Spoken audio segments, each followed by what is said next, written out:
Hey there, it's your financial maven. I am coming to you today, just me, no interview, no guest spots today. I'm coming to you because as a CPA for the last 23 years and being in the accounting world for 30 years, I think it's important that I take some time to go over the new One Big Beautiful Bill Act, or OBBA, which is what I will be calling it throughout the podcast, to give you guys some insight and information. Since the law was passed and signed on July 4th of 2025, I have taken several continuing education classes.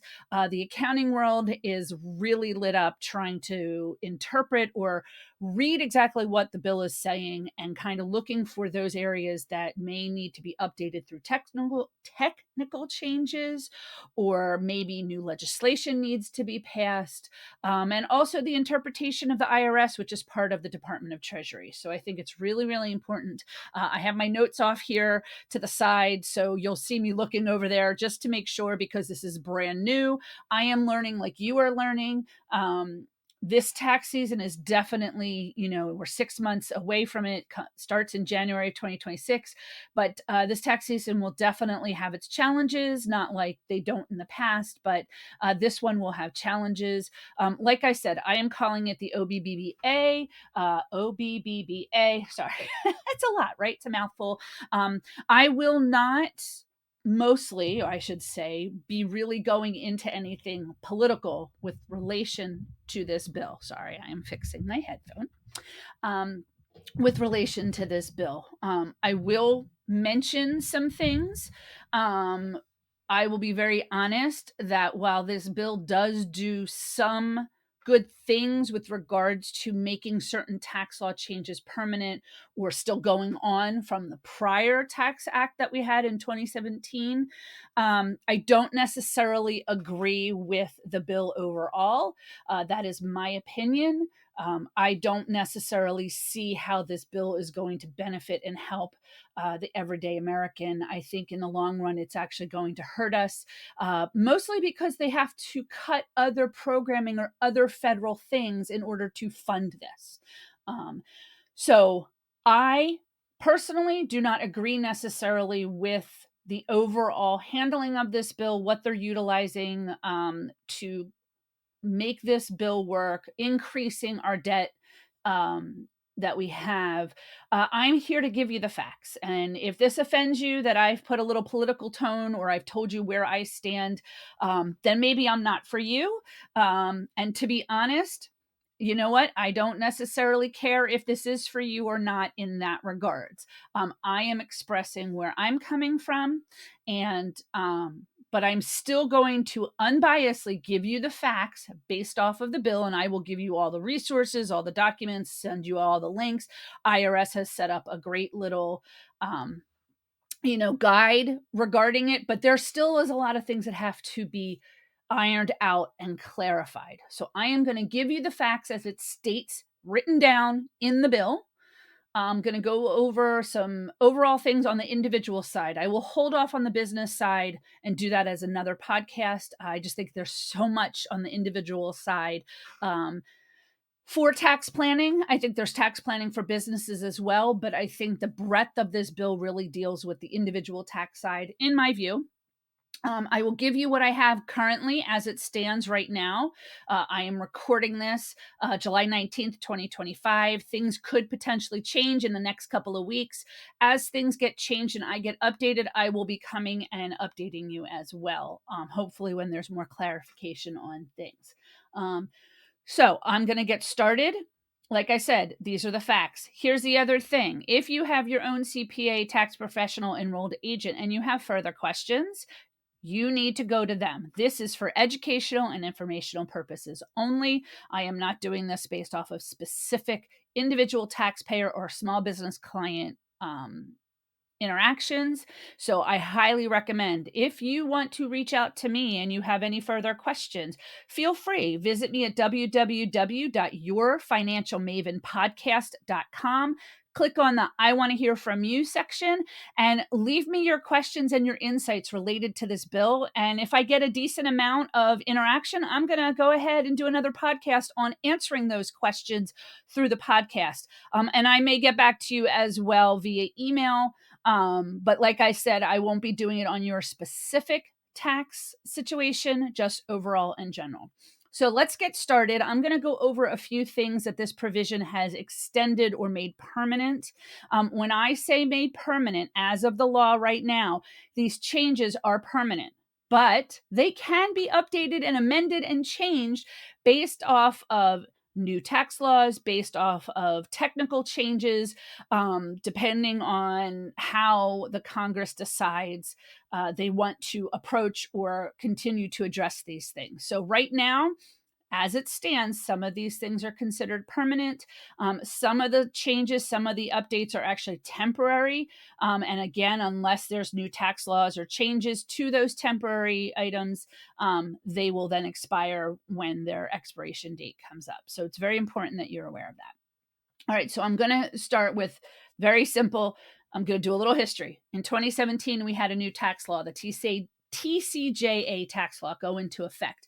One of the things that did is it reduced the tax rates through 2025. So in 2025, from 2018, so the law went into effect in 2018 to 2025, your tax rates were 10%, 12%, 22%, 24%, 32%, 35%, and 37%.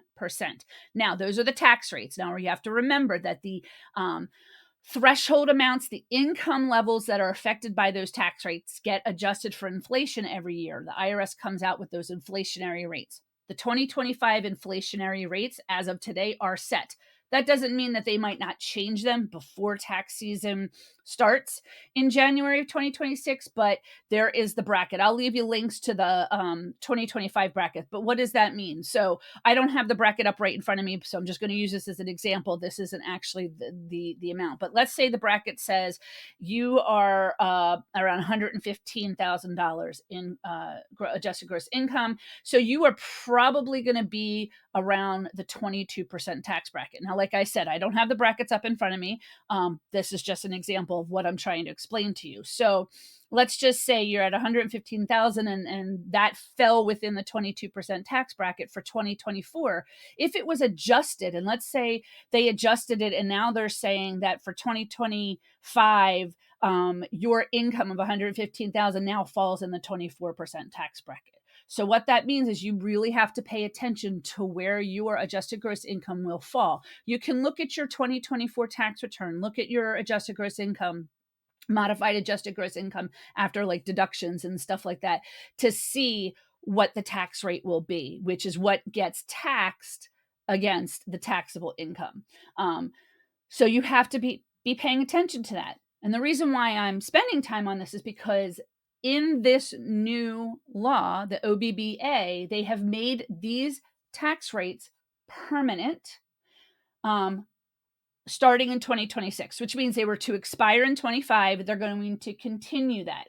So you're still going to have those tax brackets, but the income levels, the threshold amounts will continue to change based off of inflation.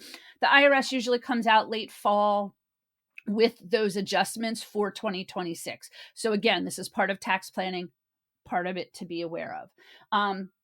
One of the things that the TCJA in 2017 took away was personal exemptions.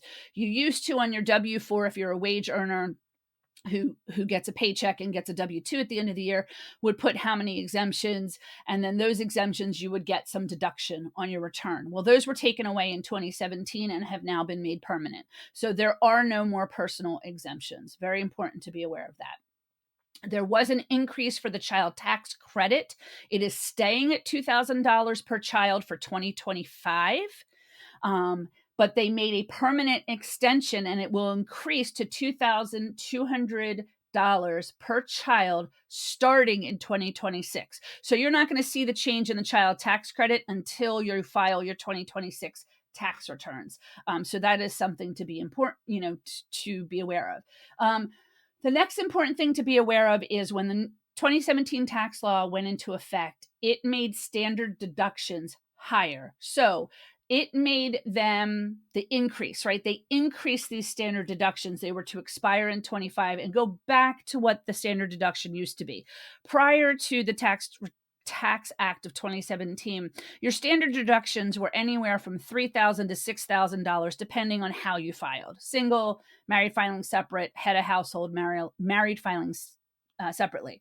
When they increased them initially, and they ranged anywhere from 12,000 to 24,000 initially, again, based off of your tax status. So now they have made those standard deductions permanent.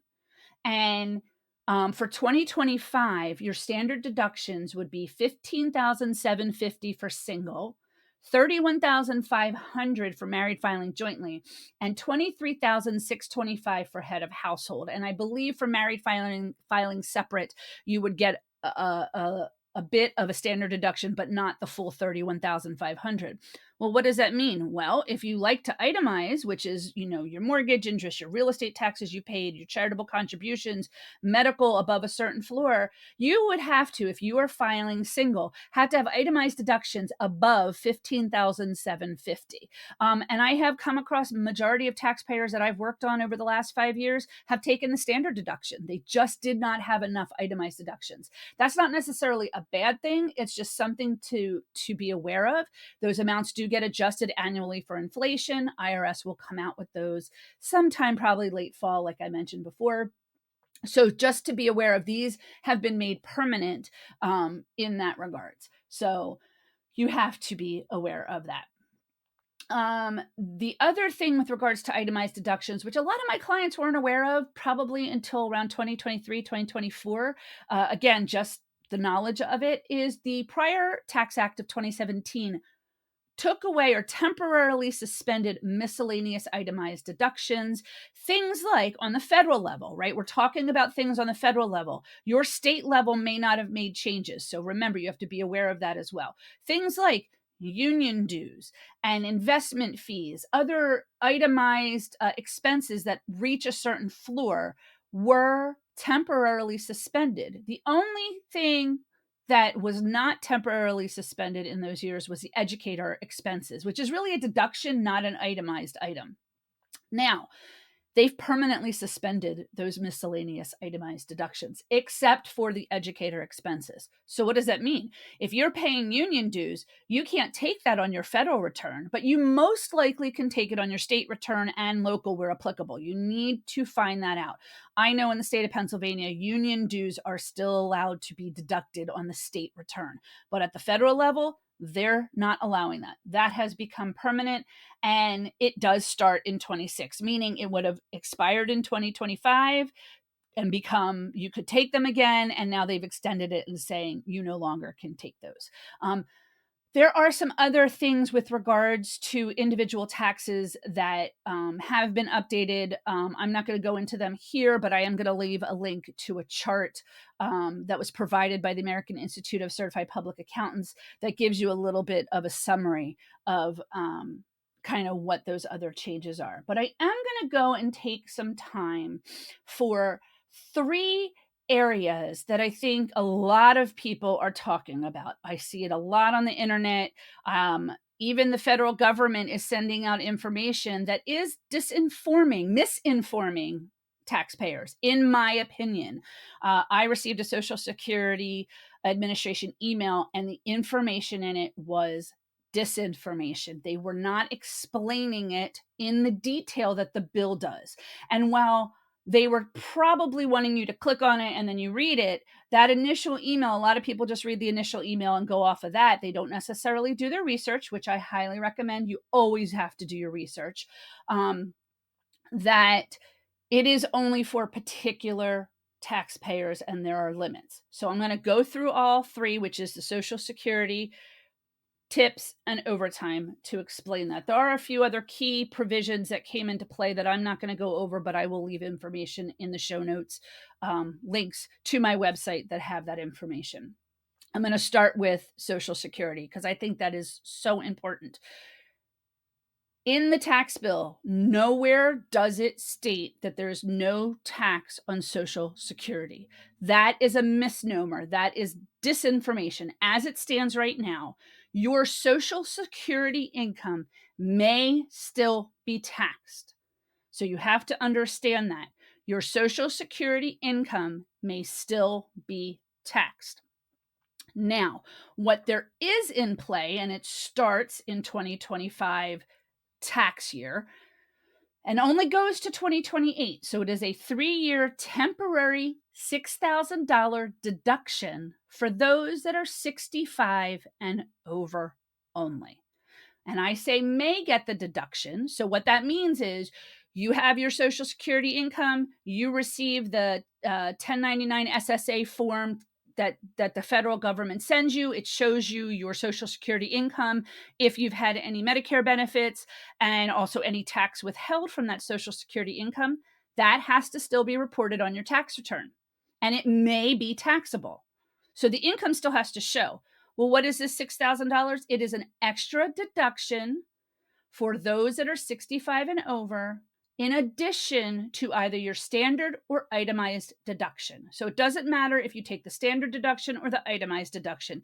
It is an additional $6,000. Now, here's the thing. That $6,000 could be reduced, right? There are income thresholds. There are phase outs. So if you are over $150,000 for married filing jointly, or $75,000 for single or head of household, it will potentially reduce that $6,000 deduction or exemption, however you want to call it. If you file separately, married couple filing separate, you don't get this at all. So again, tax planning. If you are married filing separate, and you are over 65 years of age, you don't get this deduction off of the tax return. The other thing is that they state is it will get adjusted over the years. They're part of that IRS inflation adjustment. Again, I'm going to stress it's only from 2025 to 2028. And if you are filing jointly and one spouse is 65 and one spouse is not, the one who is 65 may be able to get the deduction. It doesn't work for the person who is under 65. Because here's what I tell all my clients. When you file a joint return, the IRS still considers you individual taxpayers. You're just combining your stuff. And it's really important to understand that when it comes to things like this. And like I said, the married filing separate cannot do it. The other thing, which is what they've done for the Social Security, the tax on tips issue, and the overtime, is you have to have a valid Social Security number. That's it. You have to have a Social Security number. There are individual taxpayers who pay their taxes, or let's say even for children who are there for deductions and may have to file their own tax returns, that have an individual taxpayer identification number. It is there until they can get their Social Security number. You can't use that to get these deductions. That's just how it is. So that's where the Social Security is. And it's really important to remember that there is still tax on Social Security. What this deduction does for those that are 65 and over is potentially reduce whatever tax may be on reportable Social Security income. And I have to stress that because it's really important, especially in these 3 areas. The next one I'm going to go over is the no tax on overtime. And the reason why I put it in quotes is you do not get a reduction in the taxes you paid on overtime income you are receiving. Well, what does that mean? You're working, you pay overtime, you're still paying taxes on that. What this also is a deduction at tax time when you go to file your return. Very important to know that. Now, this no tax on overtime goes from 2025 to 2028. Again, it is temporary, and that it is a deduction on page 1 of your 1040, or it might be page 2. The first 2 pages of the 1040 have gotten a little long, so it goes on your 1040 return. It is capped at $12,500 for single and $25,000 for married filing jointly. And like I said, married filing separate does not get this benefit.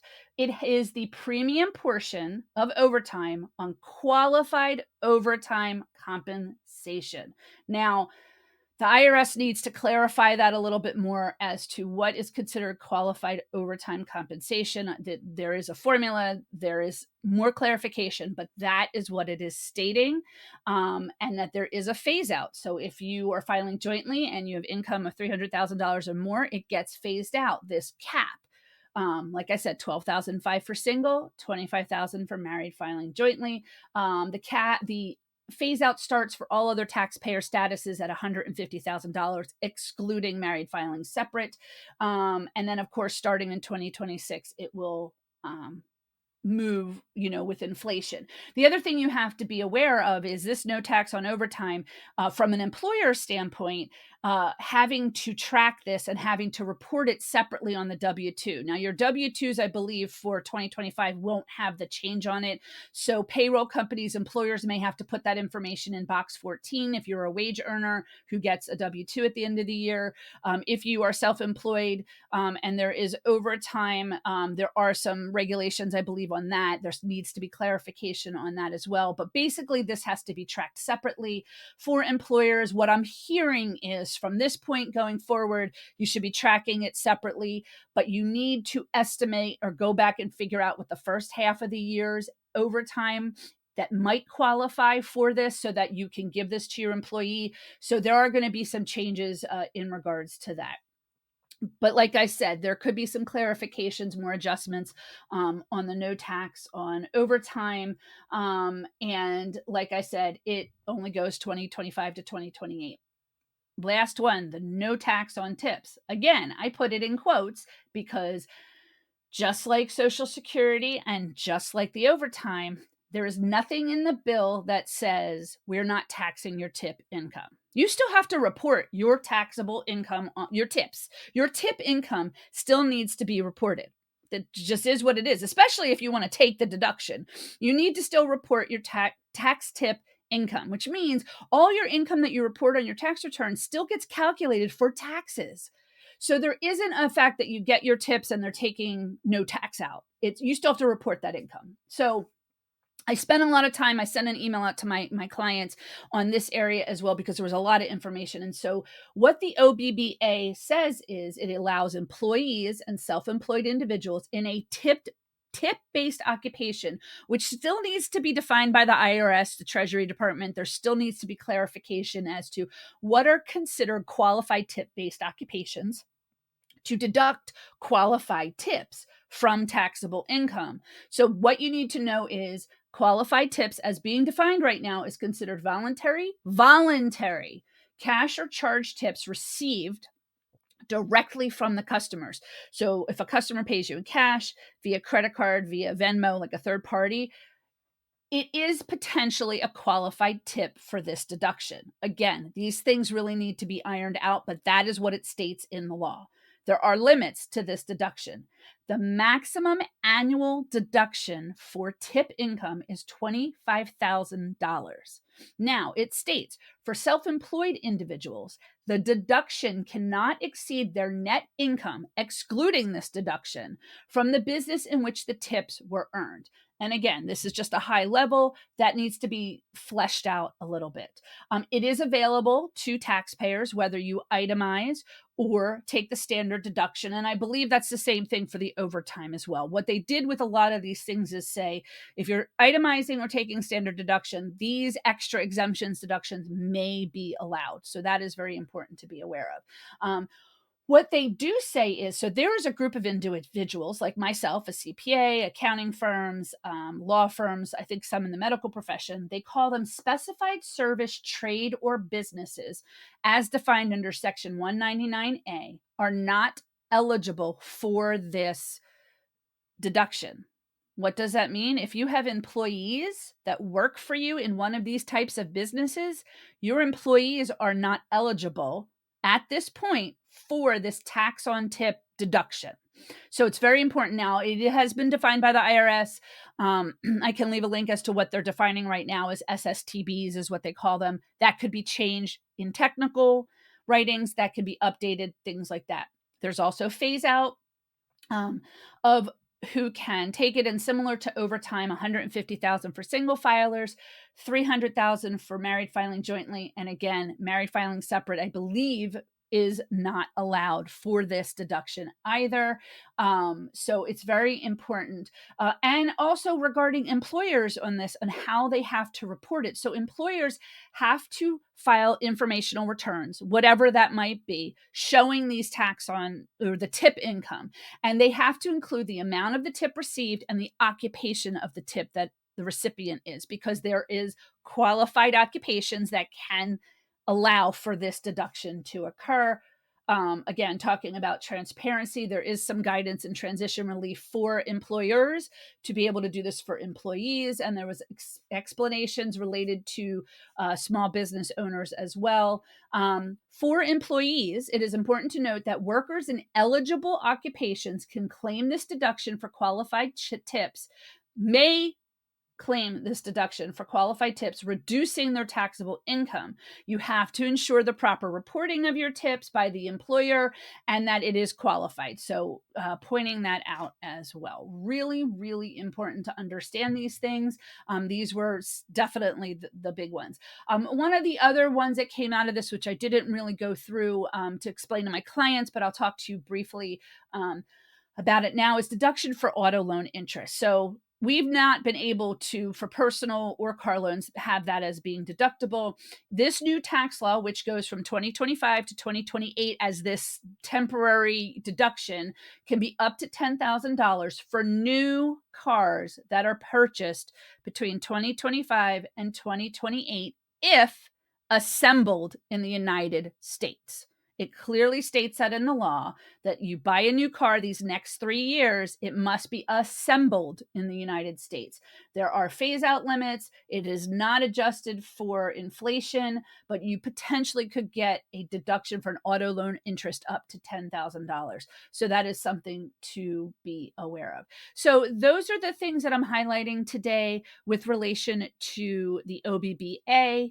I hope that you got some great information out of it. Like I said, if you have somebody who prepares your taxes, a CPA, an enrolled agent, other tax professionals, check with them if you have specific questions. If they're preparing your returns and you have tax planning questions, check with them. If you have other general questions or you need more information as to what I gave you, like I said, feel free to reach out at www.yourfinancialmavenpodcast.com. Click on the I want to hear from you section and let me know your comments and questions. I will be doing another recording in a few days for businesses. I want to go through those parts of the tax law. Like I said, in my show notes, I will leave you all of the links and information you may have. But for now, this is Your Financial Maven. Have a great day, guys. The purpose of this podcast is to provide general information on the subjects discussed. It is for educational, informational, and entertainment purposes only. You should consult your CPA, accountant, or tax professional for all of your specific financial needs or situations. I just love being able to provide financial education empowerment to everybody out there. And I would love for you to be able to support that too. And now you can. Click on the link in the show notes or at my website, www.yourfinancialmavenpodcast.com, and support the podcast. You might even get a shout out on one of our episodes. This episode was hosted, produced, and edited by Samantha M. Besnoff, CPA, and Your Financial Maven, LLC. Music was written, composed, and performed by my cousin, Dr. Daniel Shore.